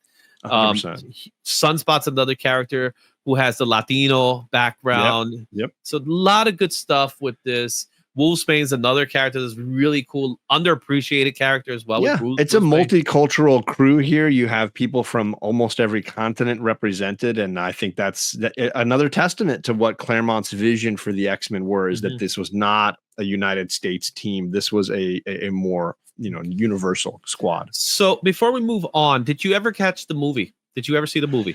I've avoided it to this day. It's not bad. It's actually a good movie. You take it with a grain of salt, knowing this is technically the last movie. But it is what I like about it is that it's self-contained. You don't have to know what's before it. You don't have to watch what's after it, because there is nothing after it. And Anna Jo Taylor's rendition of Magic, I heard good things. It's awesome. It is awesome. She delivers in such a way that this is Magic. Like, I would be happy to bring her back as Magic. She's very talented. That's how much, because she kind of looks demonish. Because she has this very heavy cheekbone. It fits a Russian character. Because that's the part we forget about Magic, right? That she's Ilyana Rasputin. Her last name is Rasputin. Yep. So you need that, and I think that their pick of Anna Jo Taylor, and then they were blending the whole AC/DC to it as well, because there was, if you remember, the posters was very an AC/DC homage. It is an underrated movie that obviously it came out at a time that it was a dying franchise, but I think they got it out. There were certain things about it that I was like, okay, I don't know.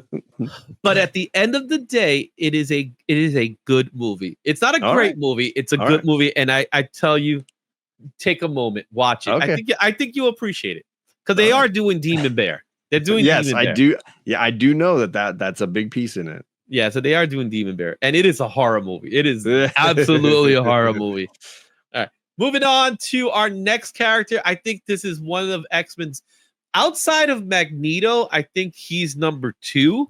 But as far as powerful, he is the Thanos. He is the dark side of the X-Men. Where Magneto is, Magneto's a different type of villain, because Magneto's not really a villain. He just has a different mindset. But Apocalypse is a straight up villain. It's just no denying.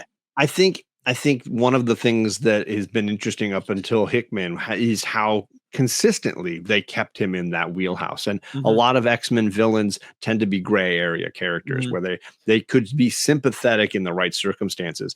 I did enjoy that Hickman gave us a broader, bigger backstory where we could see his roots and see where his vision for mutantdom started. And I really appreciated that saga. I do think they humanized him a little bit, but they did not remove any of the tenacity, any of the ferocity, any of the intensity. Yep. He made his first appearance actually in X Factor number 5. But it's this one, X Factor number 6, is where we really get our Apocalypse, that came out in 1986. And it's $1 short of $1,000 at a high sale of 9.8. And that was in April of 2021 during pretty much the boom period, really. Last sale of this book was $29 at a fine, $32 for a very fine. It's a very affordable book. $85 at 9.8. I think that is criminal, to be honest with you. You got it right behind you there. I got it right behind, and I got it signed too. Yes, you do. That one right there. A 9.6 I got. 9,085 copies in the census.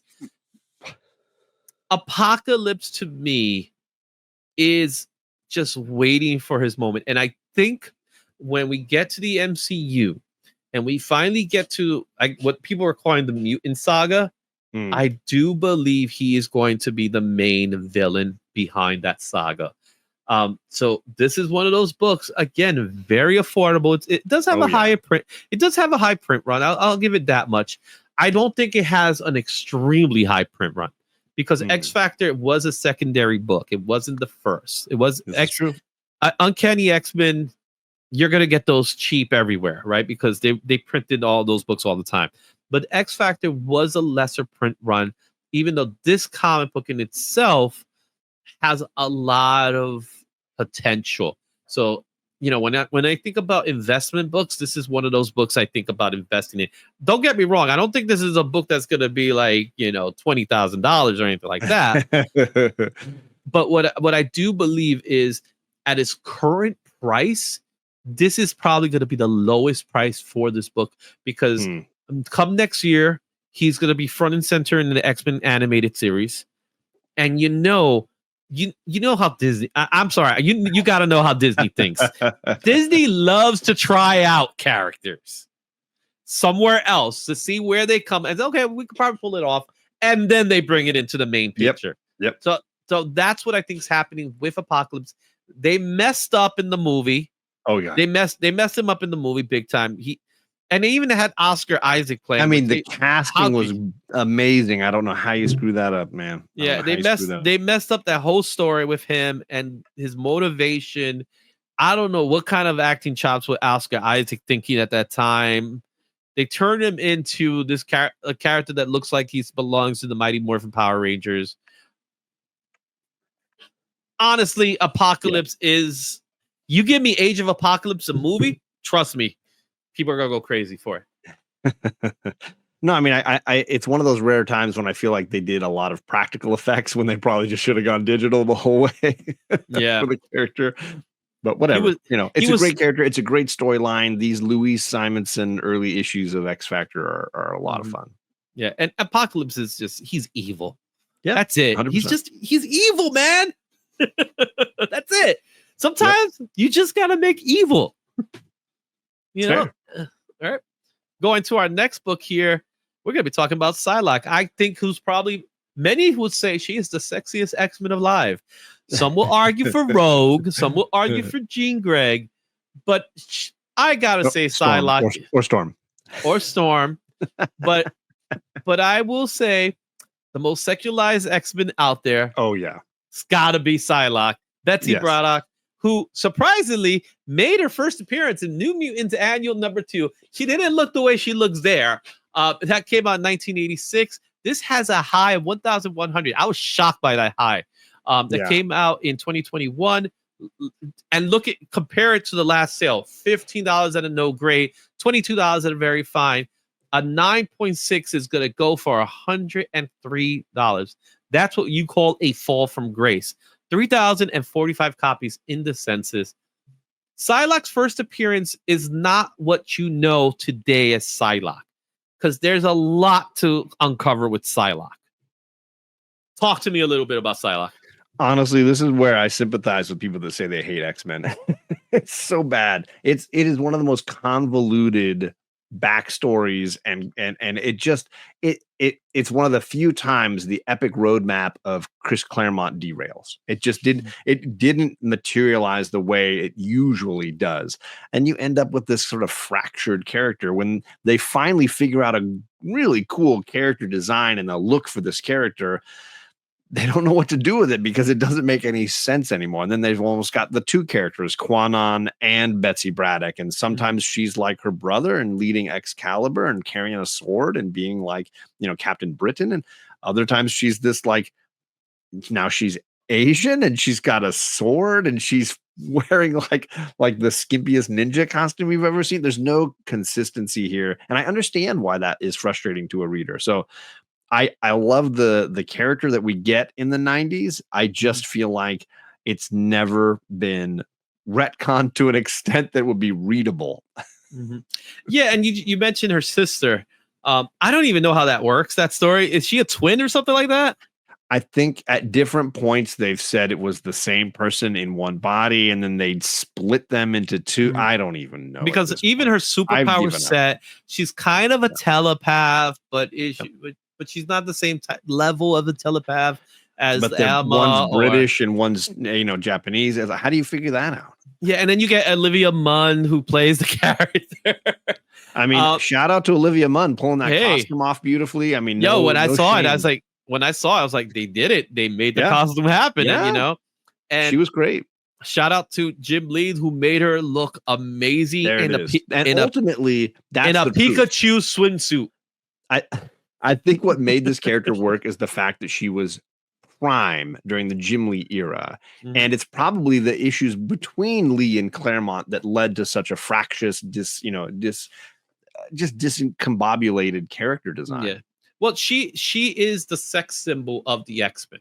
You know what I'm saying? That's why I said the most overly sexualized, because even to this day, when you see a Psylocke cover, it is overly sexualized because that's how she's portrayed. That's not the character as how she's supposed to be, but that's how she's portrayed. That's how she's always been portrayed when they did the character design. So before that, if you look at the image of her before the purple outfit, where she had like a pinkish magenta outfit, it was not sexualized at all. No, and then somehow her 80s stuff, she's far more psychological and far less physical. It wasn't until that Jim Lee run that comes in that we get the Psylocke that a lot of people know today. Yep. So she is one of those interesting characters to talk about. So we'll see what they do with her. I know she had a thing with Archangel at one time. So, and let's go to one of my favorite villains, because he's another one that's a despicable guy, and that's Mr. Sinister. He made his first appearance in X-Men 221 in 1987. High sale of this book is $5,401. Now, you're probably saying to yourself, $5,000 for this book? It's because it's a 9.9, guys, and it was in 2019. Last sale of this book was $13 no gray, $45 at a near mint. $207 is the average for a 9.8. So that's the difference a 9.9 or a 10 does to a book. It really just makes the book go into an insane number.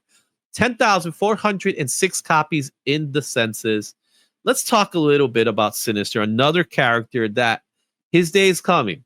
He had his time in the animated series recently, and I think they did a really good job with him. He has this obsession with Scott and Jean. Talk to me more about Sinister and all this obsession that he has with them. I think it does two things, right? In Claremont's mind, it keeps the Summers family as a vital part of the story.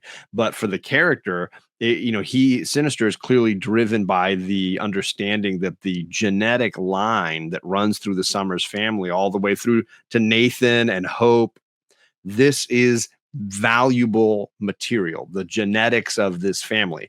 And he is going out of his way to manipulate, beg, borrow, steal, whatever he can to basically have ownership and control over this genetic dynasty. Mm-hmm. He treats them like they were the Skywalkers. I mean, 100%.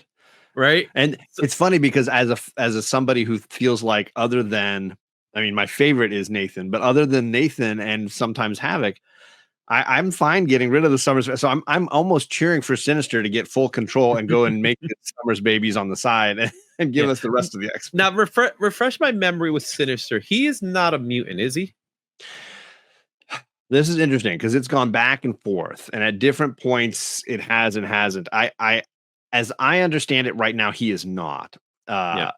He just happens to be immortal in some way. Yeah, he's got immortality. He's also got an incredibly high level of intelligence that seems to be supernatural, like beyond human intelligence as far as scientific knowledge, because they've done stories of him in the past, and his scientific understanding back in the Isaac Newton days was way beyond any other scientist on the planet, and he's continued to be ahead of the curve.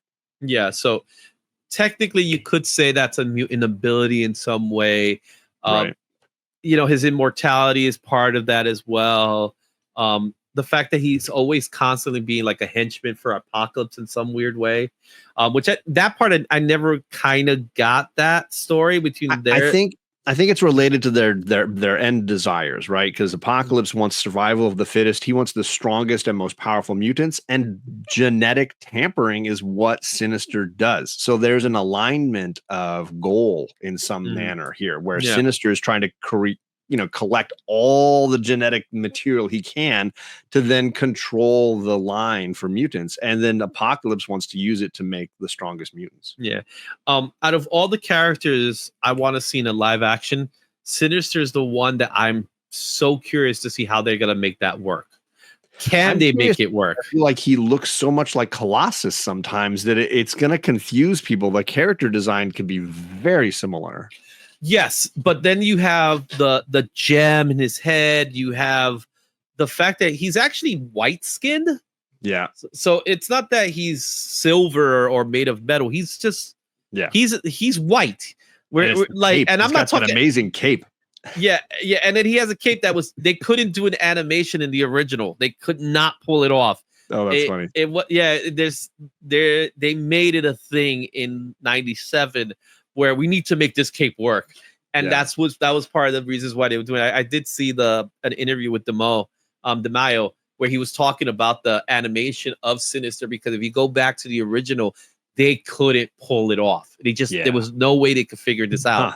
So they found go-arounds around it. But he's definitely one of those characters that to see him in live action is going to be amazing. And I'm curious how they're going to make it happen, because anything prior to today, I would say there's no way. You're not going to make that work, that look work. Today, I think you can make it work, but I still think there's going to be some manipulation on the final product. It's not going to be a 1-for-1 translation, because I don't think it's possible. Yeah, I agree. But I could be wrong. All right, let's go to our next character. And we talked a little bit about Archangel. Warren Worthington III. He's another one like Jean Grey. Didn't make his first appearance, but he made his first appearance all the way back in X-Men #1, like Jean Grey. But it wasn't until X Factor 24 is where we really get our Archangel. Yeah. This book came out in 1988 from Marvel Comics. It had a high sale of $610 at a 9.8 in 2022. Last sale of this book was $12 in no grade. The Raws are going for $13. Very affordable today. Near mint, $63 at a 9.6. 5,348 copies in the census. This was one of my very early comic books. I saw this cover by Walter Simonson.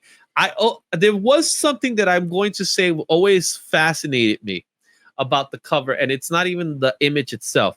It's the corner box of Cyclops with no skull cap, even though this is really the first time I see him without the skull cap. And I was like, kind of like this look. You know what I mean? But that's besides that. Let's talk more about Warrington. Let's talk about how he got to this point, because again, in the upper corner box, you have Angel, and then Angel turns into Archangel, which becomes Death of the Apocalypse. So this is Apocalypse working on Warrington. So let's talk more about this, because this is a great story. It is, and it's built on the Marauders Massacre, where he gets injured, and then Thor rescues him, and they take him to the hospital and have to surgically remove his wings, and he becomes somewhat self-harming, and then it seems to lead to his demise, and he's out of the picture for a little while, and then this wonderful return. Ultimately, it feels like a 90s death metal version of the character, and allowed a character that may have been bland to become revolutionized. He was now more violent. He had these blades and these darts he could shoot, and it made Apocalypse a better character, because it was like, look what he can do to your characters, right? And then of course later we got several iterations. I mean, Hulk has been corrupted by Apocalypse later on. It happens in very exciting ways. But Warren's the first. He's the first big one. He's the first big one. He's the first big one, and I love this character design. I thought it was great character. It was a great character design. It was a good storytelling. The animated series did a great job in his obsession with Apocalypse, and how Apocalypse was like, ha ha ha, you're just a little boy, smack. Yep. His relationship to Rogue, and how, you know, it could have been Rogue in the cartoon. I think this was a great story, and I love the reveal. This was one of those, holy crap, Angel's back. Yeah. But what just happened? Because, like you said, it wasn't until about like 12 issues later or something like that. Yeah. That we get the, you know, he's been gone. They made it so that you forgot about him. That's what they did. They made it so that you could forget that he exists. That's a full year. Yep. And then with the Fall of the Mutants storyline, Fall of the Mutants storyline is very interesting because all those stories are all different to themselves. Yeah. They're not contained. It's just the title, guys. But they made it a big deal when it came out in '88. I think Angel is one of those characters, again, underutilized first appearance of a character. This is the cover you want, guys. This is a cover. You know, this is definitely a cover.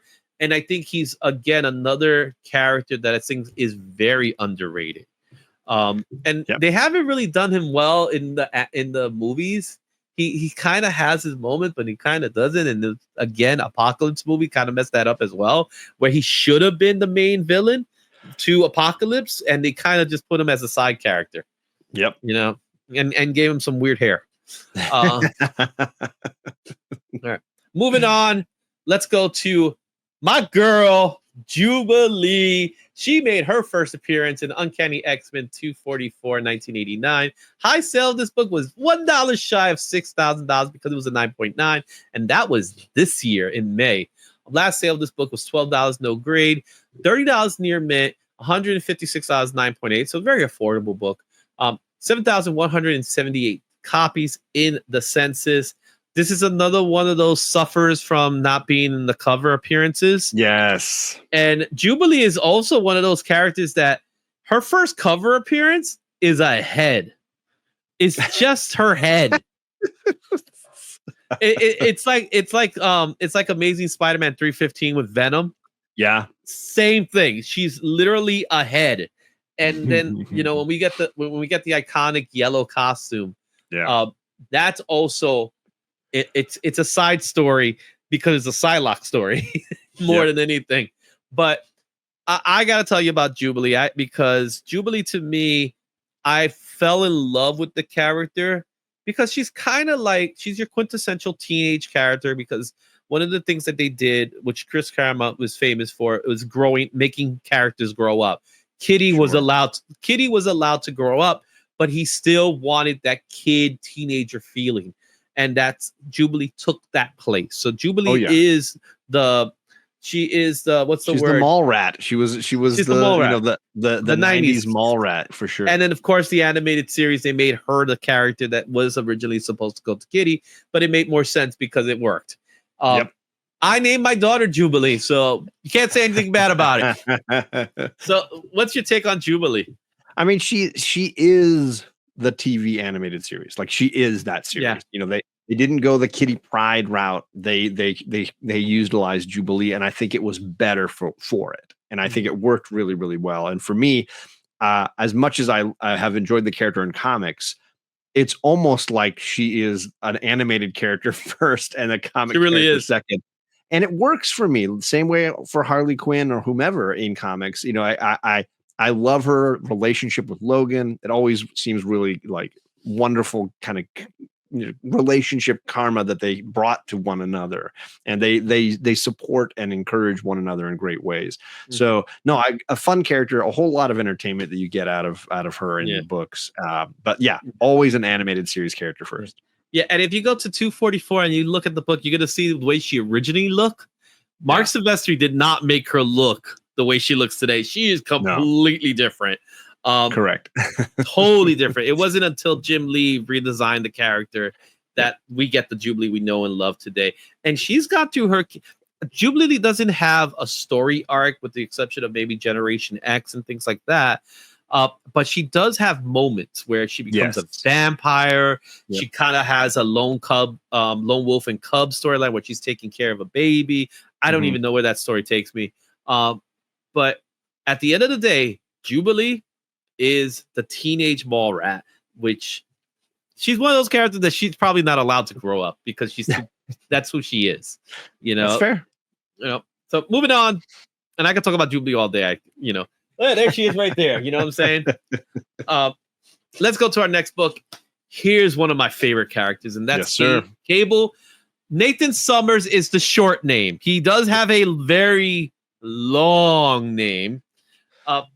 He made his first appearance, and this is where there's a lot of technicality with this one, but really the first Cable appearance is in New Mutants 87. This book came out in 1990. High sale of this book is $859 at 9.8, and that was to 2021. Last sale of this book was $150 at 9.6. $90 is the near mint value for Raws. $334 for 9.8. 15,432 copies in the census. Cable. Let's talk about Cable's history. He is a Sumner. He's a Summer, right? But, yes, sir. But he's not a Gray. It's tricky because Madeline Pryor is his mom, and Madeline has genetics of Madeline. She's a clone. Yes, she's utilizing the genetics through Sinister. So you could argue that it's all kind of in there, but it's the convoluted Summers clan storyline. I love the character. I think the character design is great. I think the concept is really wonderful. The concept of questioning what Xavier has been doing all along and then pushing it to an extreme, right? Xavier is teaching them to use their abilities and be useful out in the world as representing mutants and helping people. And Nathan says, we're child soldiers then, right? And Xavier's like, no. And Nathan's like, look at what you're doing. You are making child soldiers. You need a general, and that's what I'm here to do. I'm going to be the general for your child soldiers. And I think it ultimately pushes out into the light Xavier's thought process because it's the end result of what he's making.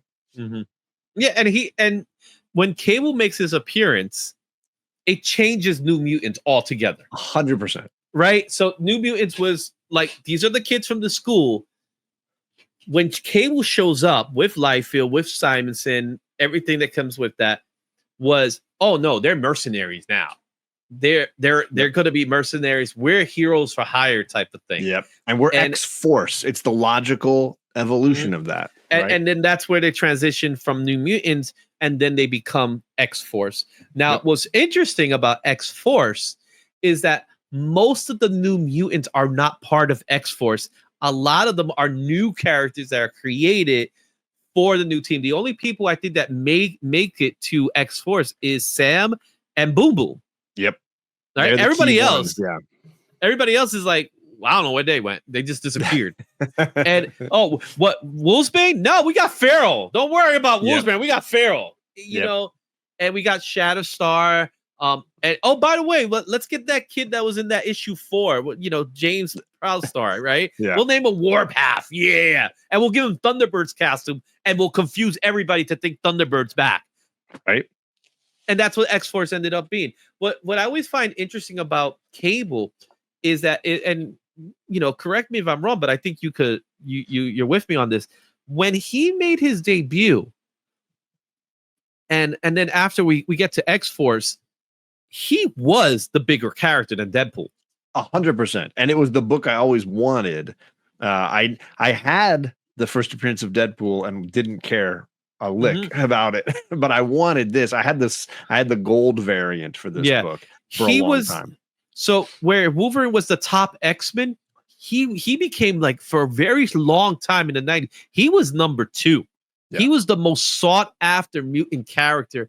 And then because we don't get the Nathan Summers storyline till much later. Way later. He was very mysterious. He was a man from the future. We know nothing about this character. Like, literally know nothing. He just shows up, and he turns this team into X-Force, and they were huge. X-Force was big, and Cable was the leader, and he was the big character, more so than Deadpool, which we'll talk about sooner or later. But this was the book that everybody wanted, more so than New Mutants 98. Yeah, no, and you're not wrong. And I think it took Ryan Reynolds to make that change. And I think that's the bigger reality is the power of the movies versus the books. Yeah, exactly. But we eventually get Cable, which now he's a second tier character to Deadpool. The roles have flipped. Yeah. All right. Talking about cool, this is probably the coolest X-Men. Gambit, Remy LeBeau. He made his first cover appearance in Uncanny X-Men 266. This book also came out in 1990. This has a high sale of $26,351. Again, it's a 9.9 that sold in 2021. Take that. Because last sale was $118 near mint, which is surprisingly low. Yes. $127 is the average for this book. So this tells me that this book has a very high print run. 502 copies, well, $502 for 9.8 is the average. 27,306 copies in the CGC census. This is the first, like I said, the first cover appearance. It's actually the first intended appearance of Gambit. So let's talk a little bit about that before we start talking about Gambit. This is where that discussion of the value of an annual to a collector comes back into play, because the truth is, by all standards, the annual is the first appearance, but release orders and publishing storylines and things, it becomes very complicated. Plus, the cover, gang, is fantastic. This is a great cover. Kubert did a great job for this, and I'm gonna tell you something about that. I think as a comparison, it becomes the era in which collectors were valuing these books, right? This was when you weren't using apps to find the book. You were looking on the wall and saying, like, I want that book. And you look at the annual up on the wall and you're like, what the hell is that? Why would I want it? Because he's not on it, right? It crushed the value of that book the same way it did for Avengers Annual 10. These books were not the book as a result. Yeah. So, like you said, slabbing is also part of that equation, where sure, if I get a book slab, I love X-Men Annual 14. It's an Arthur Adams cover. I love it. But let's be honest, it has the power pack. Doesn't compare. It doesn't compare. Yeah, doesn't compare. Now, let me tell you a little story about this book. So I recently picked up this book last year. So I have a copy. It's right there. Andy Kubert signed it, right? I had to ask Andy Kubert a question. And I told him, Andy, I got a question for you about this book. He's like, what's up? Why does he look like he's wearing a thong? Because when you look at his costume... Yeah, the costume is very unusual compared to what we see him in later He's on. wearing a thong. The way it's cut, it's a thong, guys. He's wearing a thong with some kind of tiger print leotard under it, right? Don't judge Izzy. Come on. No, wait. But here's the thing. But when you look at the corner box, it's the traditional look. And when you open up the book, it's the traditional look that he had for years before they made any alterations. But this is technically his look. I asked him, and I said, was it a coloring error? Because that's what it looks like to me, that it was a coloring error, right? He said, he looked at it, and he's being honest with me. He said, I never noticed that before. And I don't, and in my head, I think he was lying, but he's like, I never noticed that before. And then he's like, I think I effed up. That's what happened. So I think what ended up, I'm going to stick to the story. I don't think he effed up. Okay. I think it was a coloring error because he had the character designs directly from Jim Lee, because Jim Lee created the character designs for Gambit, and it just looks like a thong when they did the coloring process for it. It's a weird look for sure. It's a look that he never had afterwards. This is the only time he has this look. It's a Wolverine thing all over again, where you got the mask wrong. It's the whole thing. But it is a fun. It is a fun story because I couldn't help myself. I had to ask. Like, I got you, dude. What happened here? This just looks like a thong to me. What I mean? So moving on to our next book here, and we're gonna go into Deadpool himself, Wade Wilson. I love Deadpool for all the wrong reasons, but he made his first appearance again. We've mentioned it. New Mutants 98 came out also in 1990 from Marvel Comics. High sale of this book is $4,000 at a 9.9. That was in June of 2021. Last sale of this book, again, $400 near mint. That's actually pretty low for what this book actually usually goes for. $335 is a near mint average copy for Raws. $445, 9.6. This is one of the most slab books in all. Oh, right? yeah. 31,562 copies exist. This is the first appearance of Gideon. This is the first appearance of Domino, but we find out it's Copycat. But more importantly, this is the first appearance of Deadpool. Deadpool is a fun character that Rod Liefeld likes to take all the credit for, but let's be honest, it was all Joe Kelly, really. Deadpool was always meant to be a joke. Because he is clearly a parody of Deathstroke. Even to his name, Slade Wilson, Wade Wilson, Deathstroke, Deadpool. Yep. So talk to me a little bit about Deadpool. I mean, it's a really great look. The costume is fantastic. There's a reason why it hasn't really changed much, except maybe sometimes coloring if you're a Rick Remender on Uncanny X-Force era. It's a cool look, and the idea of a mercenary assassin for hire. He's a great kind of concept. And then the mouth. You unleash the writers to let them kind of play around with this character's, the gender fluidity, the sexual preference fluidity, the just rain of language that he unleashes. He adds a fun layer. I will say I like him in small doses. He's a great side character. He's a great addition. Again, Remender's Uncanny X-Force is the best iteration of the character for me. I love that run, the way he's utilized in there. He has a conscience in that, and it's actually very entertaining. And I think that's where Ryan Reynolds, which really elevated this character, right? I think absolutely. I think Deadpool was already a top-notch character, but it wasn't until Ryan Reynolds really saying, I want to make the Deadpool that I read in the comics come to life. And that's what took it to the next level. But at the same time, it's like when you get back to Deadpool during this era, during New Mutants, then eventually X-Force, he was a wisecracking character. It's not to take that away. It was actually a toned version of it, because it wasn't then elevated. And he was a villain. He was a straight up villain. Oh yeah, not a good guy at all. No. And then then they slowly started to turn him. He then became the anti-hero rather than a villain. And then they gave him character. Then they gave him a reason for being. And then to top it all off, they made him into a fourth wall breaking character. Yeah. And that, before that, it was She-Hulk. She-Hulk was the original. And so he ended up breaking off the fourth wall, but if it suited to the character that they wanted to portray, and now he's everywhere.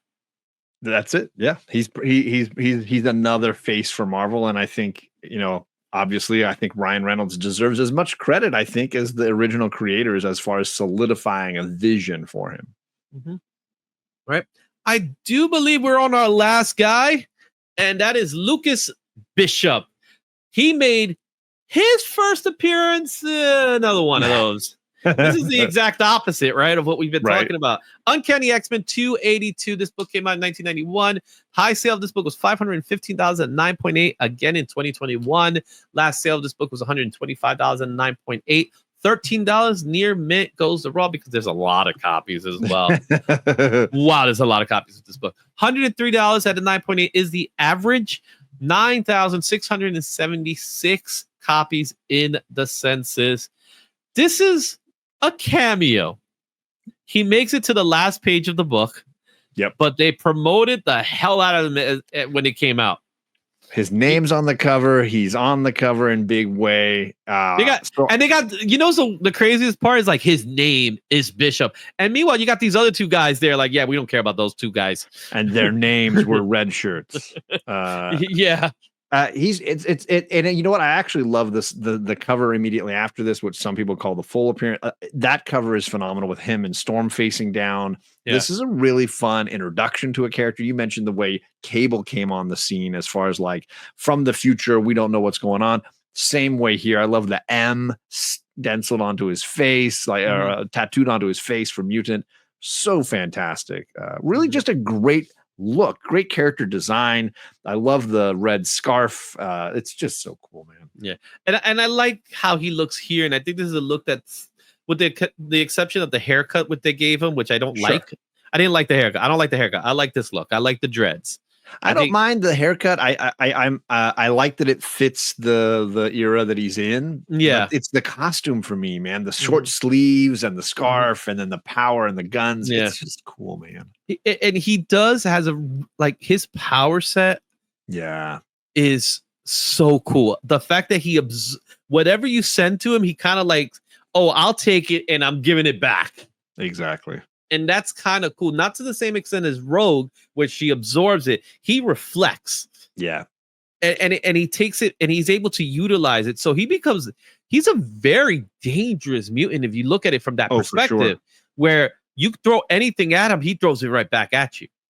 You know, and he balances nicely with guys like Cable, where when they go head to head, you're like, I'm all in. The power sets are exciting. The stories are back. You know, they back each other up. And what I like what they did with his character is that he comes back from the future to the present day because he's trying to find who this ex-traitor is, which of course they were pointing. Everybody was pointing towards Gambit because there was mystery behind Gambit. Turns out I don't know. I like the story, but I don't like who ended up being the actual traitor. I think that was kind of like, that was cheap. But there was this story behind it because this is John Byrne. Yeah. John Byrne's actually writing this story, and so Wireless Portacio is doing the artwork, but John Byrne is doing the writing, which is really cool because at this time, Chris was doing X-Men, the new X-Men, and John Byrne came back to Uncanny, which I think a lot of people forget about this because he wasn't drawing, he was writing. Yeah. And I think this story with X-Men Gold, I think it's better than the stories that we were getting in X-Men X-Men, the new series. Yeah.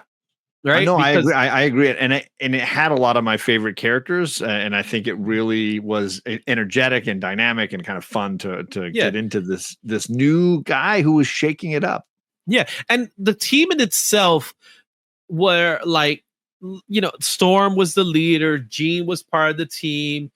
You had Iceman. You had a lot of the original guys in this team. Yeah. With the exception of Beast and Cyclops was part of Blue Team.